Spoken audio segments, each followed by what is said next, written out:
This is Cult of the Lamb, a game where you play as a cute little lamb that turns into a demonic ruler of the underworld. I'll have to fight my way through dungeons, fight scary bosses, and even sacrifice some of my followers to survive. This is 100 days in Cult of the Lamb. Before starting day 1, we get introduced to the villains of this world. We have a bush, a frog, a squid, and a spider. After speaking to them, they commanded this cultist pig to cut my head off, and that's exactly what he did. After getting my head cut off, I woke up in a strange, misty place where I was introduced to the One Who Waits and his 2 angry buddies. He gave me a choice to either join him or join him, so not much of a choice, but I accepted to help him either way. With that, he waved his arms into the air and brought me back to life, and with that, I was ready to take over the land and start my own cult. I decided to play on medium difficulty because, well, it's developer recommended. Before starting day 1, we had to do some basic stuff around the base, like talking to Ratu, who would be the guide on our journey. I also had to do things like recruit my first follower, who I assigned to go mining,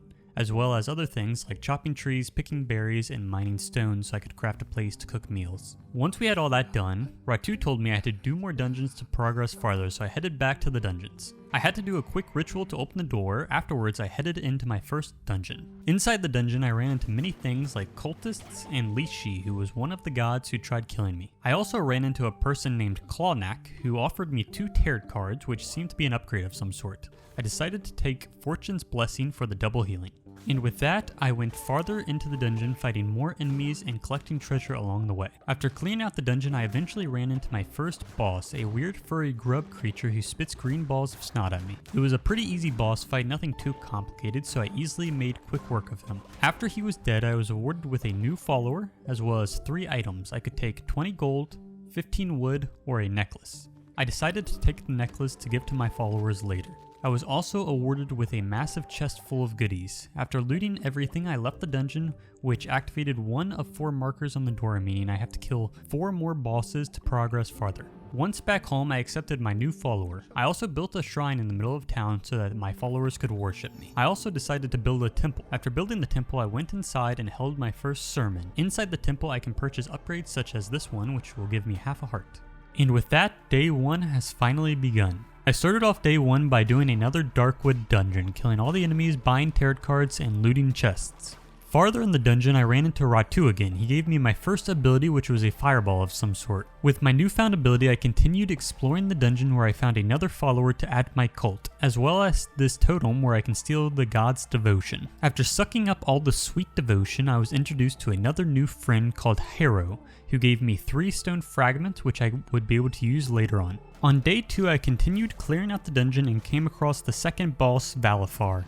After killing him, I was awarded with yet another follower, as well as some seeds and a ton more gold. Once I beat the dungeon, I was brought back to the One Who Waits, who praised me on the good job I was doing and told me not to fail him. Once I returned to my cult, I upgraded my divine inspiration. Here I bought some sleeping bags so that my cult could sleep in. I also accepted 2 new followers to my cult, Naj and Thor. Afterwards, I went into the temple and bought my first ritual.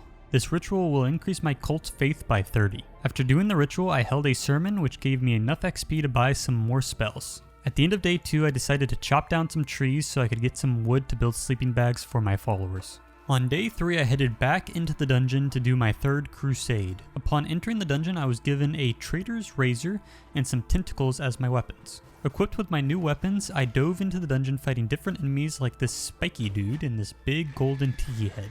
I also chopped some wood, saved another follower, got an upgrade to my weapon, and then it was time to fight the boss. This time we were fighting Barbatos, a big worm-like creature that looks like it came straight from Dune. He shot out some scary spikes, but like most bosses, I made quick work of him. I was then awarded with yet another follower to add to my cult, as well as a new follower form that my cultist can become. After leaving the dungeon, I returned to the One Who Waits. He told me what a good job I was doing and then gave me a gift. The power to read minds. Now I can know what my followers are thinking at all times. On day 4, I headed back to my cult, learned how to craft farm plots, accepted in a couple new followers, and then I held my first ritual inside of the temple. Everyone seemed to enjoy the ritual because it increased my faith by almost double. After the ritual, I held a sermon. Once the sermon was complete, Ratu appeared. He taught me how to give my followers gifts and also showed me where he lived. So I left my cult and went to visit Ratu at his lonely shack. Here I could do many things like get more faith and play a game called Knucklebones, which was basically just like gambling. So I challenged Ratu to a round of Knucklebones. The goal of the game was to get the most points as possible while matching pairs. And even though Ratu was beating me at the start, I pulled the win out in the end, which netted me a new tarot card, which increased my health by 1. Afterwards, I headed back to my cult and built a couple of farm plots as well as a farming station so my followers could do the farming for me. On day 5, I decided to place a seed box for my followers to use, as well as cleaned up the rest of the poop around the cult, and then I headed back to the Darkwood dungeon to fight the final boss for that region. Going through the dungeon, I picked up various tarot cards like this one that deals 2 damage to every enemy when I'm hit down to half a heart, and this one that gives 1.2 times more damage. Farther into the dungeon, I ran into some friends like this guy who wanted to sell me some food. Being the evil little lamb I am, I decided to kill his customers, which made him angry, so I had to kill Rashok as well, which awarded me with a monster shrine to decorate my base with. After killing the chef, I ran into the fisherman who gave me advice on the best areas to fish in Pilgrim's Passage. On day 6, I continued through the dungeon, picking up some more tarot cards, recruited a new follower, and I also upgraded my weapon from a dagger to a sword. On day 7, I reached the end of the dungeon and entered the boss room. This boss was a little different than the other bosses because this was our first main story boss. We were going to have to fight Ecllpze. After he complained about me for a bit, he sacrificed his followers and turned into a giant bushy worm.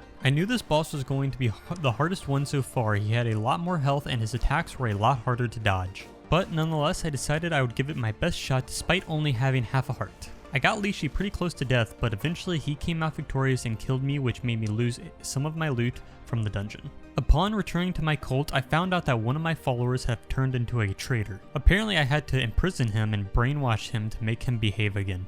So I upgraded my cult to tier 2. Unfortunately, I needed more faith to be able to unlock the prison. So I went into the temple, held a sermon, which gave me enough XP to unlock Might of Devote 1, which increases my starting level of weapons on each new crusade. I also had a full commandment stone to declare a new doctrine. I was given 2 choices, murder follower or ascend a follower. Being the evil little lamb that I am, I decided to unlock murder follower to appease my bloody thirsty needs. Once I was done with that, I had enough divine inspiration to unlock the prison. With this new knowledge, I built a prison and threw my unworthy followers into it. Once I was done scolding my prisoners, I headed back into the dungeon to give Ecllpze another shot. Things were already starting off well because at the start of the dungeon I was given a battle axe as well as a new ability I've never seen before. Equipped with these new weapons, I made quick work of the dungeon. And on day 8, we reached Ecllpze for round 2. This time around I was a bit more prepared, having 3 hearts, and I also learned his attacks a bit from last time. So I decided to take it slow, focusing more on dodging than attacking, and eventually we killed our first main boss. After killing Ecllpze, I was awarded with the Heart of a Heretic, which will come in handy later on.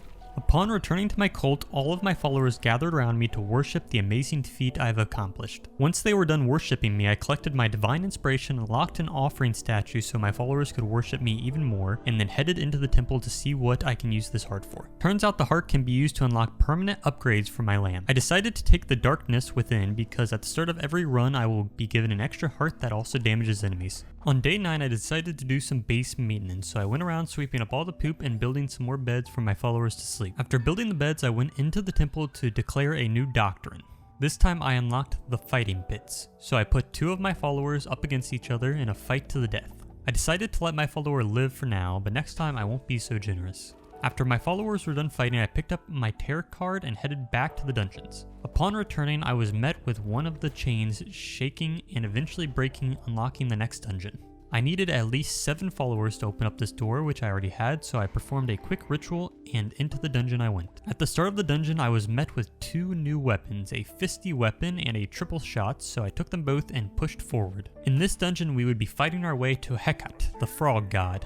Heket decided to curse my followers with hunger and then disappeared. Farther into the dungeon, I was met with stronger enemies like this red frog and a stronger cultist. On day 10, I continued pushing through the dungeon, killing more frogs, collecting new weapons, and eventually I made it to the boss. This was a relatively easy boss. I just played it safe and ended up killing him in no time without getting hit once. This time I was awarded with some gold nuggets, another totem, and a lot of gold coins. Heading back to the cult, I cooked some meals, accepted a new follower, and then headed into the temple. Inside the temple, I decided to use my new ritual sacrifice of the flesh to increase my power. So I decided to sacrifice Naj, as he was a level 2 follower, so it would give me the max XP. With the sacrifice, I was able to unlock Bane weapons, which will poison my enemies. Afterwards, I did some quick farming, cleaned up some more poop, and then I got a weird request from one of my followers. On day 11, after doing some base maintenance, like building an extra jail and cooking my followers some food, I headed back into the dungeons. Per usual, I cleared out the dungeon of all the mobs and looted a couple of tarot cards. Deeper in the dungeon, I was met with 3 remaining gods. They were telling me the backstory of the Red Crown and trying to convince me to join them. After ignoring them, I went deeper into the dungeon only to run into these little toads. They informed me about the mushroom town where they lived. After they were done talking, I murdered them all for no reward and then went even deeper into the dungeon. On day 12, I finally reached the boss. This time we were fighting Ecllpze, a flying toad who spawned flies and shot projectiles. This boss was a lot harder than the other ones since all of the previous bosses have only done melee attacks and Ecllpze had ranged attacks. But nonetheless, I ended up killing him with only 1 heart left to spare at the end. I was awarded with yet another follower, some stone, and a buttload more gold. After collecting my rewards, I headed back to the cult only to be met with the one who remains. He again praised me on the good job I was doing and gave me a gift at the cult. The gift was a chest where I am able to make offerings to him in exchange for gold coins. Currently, I wasn't in need for gold coins, so I left it for now and headed over to check my prisoners. I re-educated them both, freeing one of them, and then headed into the temple to perform my daily sermon. After performing my daily sermon, I decided to hold a bonfire ritual to get my followers' loyalty up. After the ritual, it was getting late, so I decided to do some base maintenance and some farming while I waited for day 13. On day 13, I headed back into the dungeon. I found this special tarot card in the dungeon called Death's Door 2, which deals 10 damage to all enemies when I'm hit down to half a heart. Inside the dungeon, I also ran across a new NPC called Ecllpze. He would become really useful later on, selling me these special relics. He gave me a relic called Allah's Teeth, which when activated will rain down lightning on all the non-believers. After collecting my artifact, I pressed forward into the dungeon, finding a lumberyard where I collected some wood, as well as a spider guy called Ecllpze who is selling followers in exchange for gold. So I paid to save this soul from getting eaten by a spider, sent him to my cult, and then pressed forward to reach the boss. On day 13, I reached the boss. This time we were fighting Zepar, a big red frog boy who vomits exploding flies. After struggling for a bit at the start of the fight, I was eventually able to kill him with half a heart remaining. After doing so, I was awarded with the usual, a follower, some wood, and a chest full of gold. After returning to my cult, I decided it was time to put my followers to work. So I went to my workbench and built a couple of lumber yards. This would allow my followers to mine me wood, which in turn will allow me to progress at a much faster rate. After building the lumber yard, I went back to my statue and unlocked the stone mines as well, so my followers can also gather me some stone. I had a couple of new followers waiting to join my cult, so I added them and then went to the temple to hold my daily sermon, which unlocked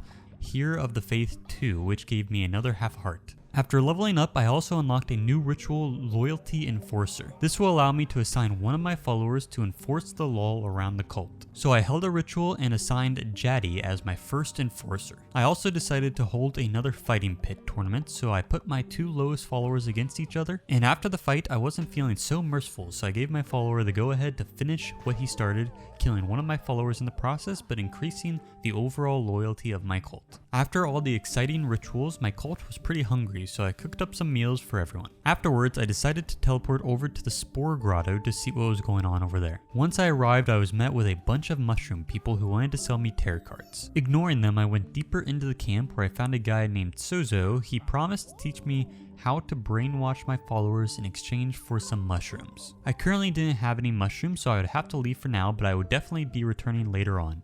On day 15, I headed back into the dungeon to face the second main boss. Upon entering the dungeon, I was met with Heket, the boss I would be fighting if I could make it to the end of the dungeon. He told me he would not suffer the same fate as his brother Lishi, and then disappeared, leaving behind the 2 worst weapons in the game, some fists and an AoE ability. Despite having these terrible weapons, I cleared out the dungeon the best I could, killing all the enemies. Farther in the dungeon, I was met with a new follower who looked a bit odd. He had red eyes and wanted me to admit I was stupid and that he was smarter than me. I declined his proposition and went farther into the dungeon trying to reach the final boss. Unfortunately, before I could reach Heket, I was met with a strong mini-boss named Zepar. This mini-boss was fast and hit hard. I tried my best to fight him slowly, focusing on dodging, but eventually he killed me. Although dying wasn't the worst thing, as I collected some of the mushrooms I needed for the Spore Grotto quest. So I headed over to meet with my buddy Sozo, giving him all my mushrooms in return for this weird piece to a bigger gem. At the beginning of day 16, I held my daily sermon, as well as cooked some meals before heading back to Anora to give the boss another shot. As usual, I cleared out the dungeon, killing everything as quickly as possible. I collected some tarot cards and some pumpkins. On day 17, I continued barreling through the dungeon until I reached the boss door. I entered it and I was met with Heket. Like the boss before him, he sacrificed his followers and ended up turning into a giant fat frog. Unlike the other bosses, however, Heket was a much easier adversary. His moveset was pretty simple, only consisting of 2 ranged attacks and 1 melee attack. So I just ran around playing it safe and slowly knocking down his health by attacking his tongue. Unfortunately though, I entered this boss fight with only 2 health and not knowing his moveset just yet, so I succumbed to my injuries. Upon returning to my cult, I had a lot more divine inspiration to unlock new things, so I collected it all and unlocked the refinery, which would allow me to refine wood and stone and gold into better resources. Since I would be needing a lot of stone in the future, I went ahead and built a couple of stone mines. On day 18, before heading out, I had a couple of things I had to do around the cult base, like finish building my stone mines as well as perform my daily sermon. But once I was finished with that, I ventured back out to attempt Heket for the 3rd time. I speed ran through the dungeon trying to get back to the boss as quickly as possible while collecting as much loot along the way as I can. And on day 19 I reached the boss, and just like the good old saying, 3rd time's the charm. So I took my time focusing more on dodging than attacking, and slowly but surely I beat the boss. Now this was a long boss fight, so it pretty much took me all of day 19 and the start of day 20. But on day 20 we beat the boss and I was awarded with another heart that I could use to upgrade my lamb's power, as well as a truckload of gold.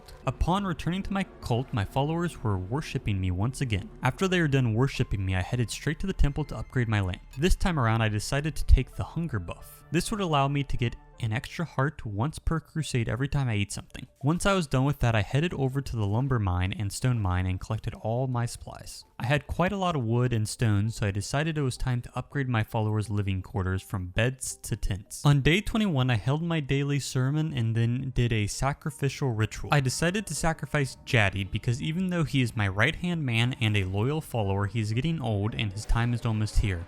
So I thought it would be better suited as a sacrifice. After killing Jaddy, I decided to unlock vampiric weapons, which have a chance to heal me after killing something. After the ritual, I went over to the prisoners and re-educated them, and then helped my followers finish building their tents. Once all the tents were finished, I decided to head over to Spore Grotto and finish the mushroom mission. After turning in my final mushrooms to Sozo, Sozo taught me the ways of brainwashing my followers. The ritual will allow me to lock my faith for a full 2 days, which sounds like it will be useful later on. After doing some shrooms, I decided to head to Pilgrim's Passage, where I met up with the fisherman. He told me that he would give me some awards for turning in fish, so I caught as many fish as I could and handed them in. The reward for turning in each fish was a piece of this demonic looking gem. After doing some fishing, I was able to get the last piece for a full gem. So on day 22, I headed back to my cult to see what this gem is used for. Once I entered the temple, I held a quick sermon and then headed to the crown tab. Turns out this new gem is used to unlock different capes. So I decided to unlock the golden fleece, which will give me increased damage for each enemy killed, but it will reset upon getting hit. Equipped with my new golden fleece, I headed into the new dungeon to try it out.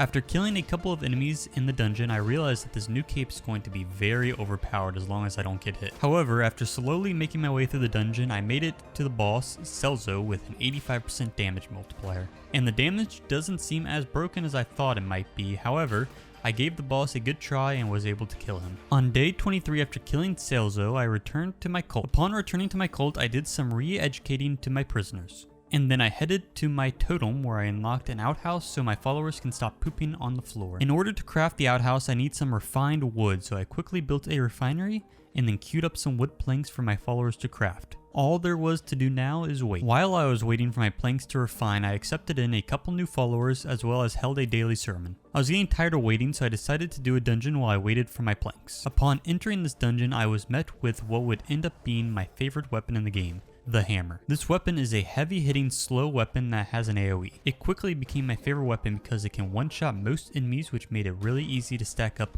my damage multiplier. Equipped with the best weapon in the game, I quickly cleared out the dungeon. And on day 24, I made it to the boss and absolutely demolished him. After killing him, I collected my rewards and then headed back to my cult to check on my wood planks. All of my wooden planks were done upon arrival, so I collected them and built my cult a single outhouse. After the outhouse was constructed, I collected my resources, cleaned up some more poop, accepted my new followers, and built some more tents for my cult. On day 25, I headed back into the dungeon to continue progressing. Entering the dungeon, I was again equipped with yet another hammer, so I did what I did best, quickly killing everything in my path. At the end of the first room of the dungeon, I saw that there was an easy path to the boss on the left side, so I took it. This path was super easy. All I had to do was collect some berries, collect some fish, and some stone. I also had to kill a couple cultists to save a new follower, but then I made my way to the boss. This time around, I was fighting Beelzebub, a floating green bush that spits out fireballs at me. I always struggle with these ranged bosses, so he was able to hit me a couple of times. Good news was I had 4 hearts, so I was able to beat him with just 1 heart remaining. On day 26, I returned to my cult, did some maintenance around my base, and then held my daily sermon once again. After I was done holding my sermon, I went back to the fisherman and decided to finish my fishing quest, but it was taking a long time, so I decided I would finish it later. On day 27, I headed back into the dungeon to do the final boss of the 3rd dungeon. Inside the dungeon, I ran into a bunch of different enemies that I cleared out quickly. I also collected a bunch more food from the dungeon, and then in no time I reached the boss door. Upon entering the boss room, I was met with Kallamar, and just like his brothers before him, he sacrificed his followers and mutated into a floating squid with 4 arms. Now, I gave this boss my best try the first go around, but this was by far the hardest boss I've fought yet. He had so many projectiles, it was super hard to dodge them all. So after running around for a while, I eventually died. On day 28, I returned to my cult and did some base maintenance, as well as unlocked the janitor closet. I also set up some materials on the refinery so my followers could craft it while I was gone. I quickly held my daily sermon so I could get my XP and then headed back into the dungeon to give the boss another try. I quickly ran through the dungeon skipping tarot cards and other items so I could get back to the boss as soon as possible. However, I ended up dying to some low tier scrub mobs. So on day 29, I gave the dungeon another try, killing all the mobs in my way and collecting tarot cards until I arrived to the boss. And on day 30, I finally arrived at the boss. Now upon starting the boss, I had 8 hearts, the most hearts I've had for a boss, so I decided to play it slow, trying to get as many hits as possible so I wouldn't have to run all the way through the dungeon again. But then I quickly said screw it and just tried to brute force the boss, which actually ended up working since I had so much health. Once the boss was dead, I was once again awarded with the Heart of a Heretic as well as a buttload of gold. And on day 31, I returned to my cult. The first thing I did upon returning was unlock the propaganda speakers so that I can brainwash my followers 24 hours a day. After building the propaganda speakers, I held my daily sermon and then headed back to the dungeons where I activated the 4th and final dungeon. Upon entering the dungeon, I was met with a nice surprise. I was given a ranged weapon, the first ranged weapon I've seen in the game. With my new weapon, I headed deeper into the dungeon where I met Shamura, the last god alive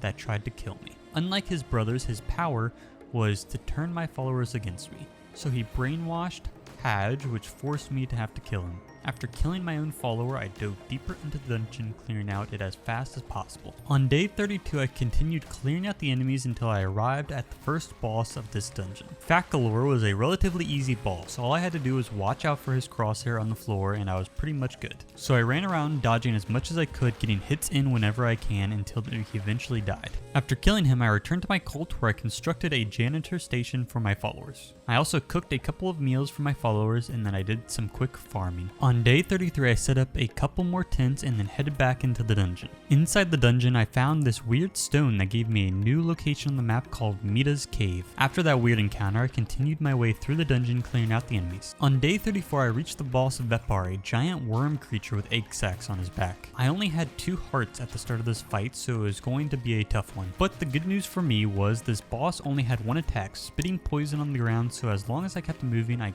really couldn't die. So, after a little bit of time, I managed to kill this boss relatively easily with only taking half a heart of damage. On day 35, I headed straight back into the dungeon to try to finish the last dungeon as fast as I could. So I went around the dungeon as usual. I picked up my weapons, collected some tarot cards, and killed a bunch of weird spiders with sacks all over them. I decided to take the easy path where all I had to do was collect some stone, berries, and a new follower. After doing all that, I easily reached the boss. On day 36, I continued running through the dungeon where I found this special rainbow tarot card that gives me 75% less curse consumption. After receiving my special tarot card, I made my way to the boss where I met Horus, a weird furry scorpion. This boss was very scary because he had a ton of projectiles and he also spit poison on the floor. I got hit a couple of times, but after a while, just like every boss before, I defeated him with relative ease. Afterwards, I returned to my cult where I held a sermon and performed a quick ritual. After doing the ritual, I went around, cleaned up some poop, where I found the biggest poop I've seen in my life. Like, I'm not kidding, I don't know where this came from, but it gave me a lot of manure, so that's good. I started off day 37 by holding a sermon because my followers were all in good health and they could all attend. After the sermon, I headed back into the dungeon so I could finish the last and final dungeon before the final boss. So I entered the dungeon and started clearing it out. On day 38, I continued exploring the dungeon, clearing out all the mobs and dodging these swinging axes as I go through. Later in the dungeon, I ended up finding my favorite weapon, the hammer. Equipped with the hammer, I slowly made my way to the boss room. After a while, I made it to the second and final boss, Shamura, the giant spider that has been tormenting me the entire time. This being a late game boss, he was actually pretty easy. All he did was swing around trying to stomp on me, and he also pooped out green balls and threw bombs. That was about it. So in no time, I quickly killed the final boss. And with that, I was awarded with the fourth and final heart, as well as some gold. On day 39, I headed back to the dungeon and watched as the fifth door's chains broke and the door crumbled apart. Finally, we could finish the game. Finally, we could meet our maker. All we had to do is step on this pentagram. And at the start of day 40, we made it into the heavens, where I was offered 6 weapons. I obviously picked up the hammer and the Ecllpze and headed to see the one who waits. He had all of my followers in cages for some reason. He gave me the option to kneel and be sacrificed, which I would have been fine with if all of my followers could live, but seeing my babies in cages like that, I knew I had to save them, so I refused his offer. This angered him a lot, and that's when phase 1 of the boss fight began. We first had to fight his followers. First up was Bala. This guy was pretty easy. All he did was 3 attacks and shot chains, so I killed him pretty quickly. Next up was the follower Aim. This one was a bit harder. I got hit a lot in this phase because most of his attacks were just a bunch of ranged attacks. But again, after a little while, I was able to kill him as well. And then it was time for the big guy, the one who waits. This boss fight was really hard. I got hit by chains as well as fireballs covering the entire screen. But slowly and surely I killed the one who waits as well. However, that's when I realized there was a 4th phase and I was going to have to go into it with half a heart. He spawned 3 weird floating eyes that shot projectiles. I was a little confused at first, but I had to kill each eye one at a time. The good news for me was each time you kill an eye, they drop a full heart, so things were looking good. I played this fight so well, I somehow dodged everything and I killed the second eye pretty easily. But then on the last eye, once the boss was 1 hit, I got hit by a fireball and died. So I quickly ran through the boss, did everything again, and made it back to the last eye. This time, I had 4 hearts, and with 1 last attack, I killed the final eye. After killing the one who waits, he turned into a small, normal creature like us. I had the option to murder him, but since he gave me the power to get where I am now, I decided to spare him, so that he could serve me for all eternity. And with that, the game was finally over. Now, I know this wasn't the full 100 days. I did plan on doing the full 100 days, but I just beat the game too quickly. This is my first 100-day video. I put a lot of work and effort into the video, so if you guys enjoyed and would like to see more, be sure to subscribe to the channel and like the video to help the channel out. As of making this video, I currently don't have any other 100-day series on my channel. However, if you guys enjoyed the video, you might also enjoy my other ones as well. Thank you all so much for watching, and I will see you guys next time.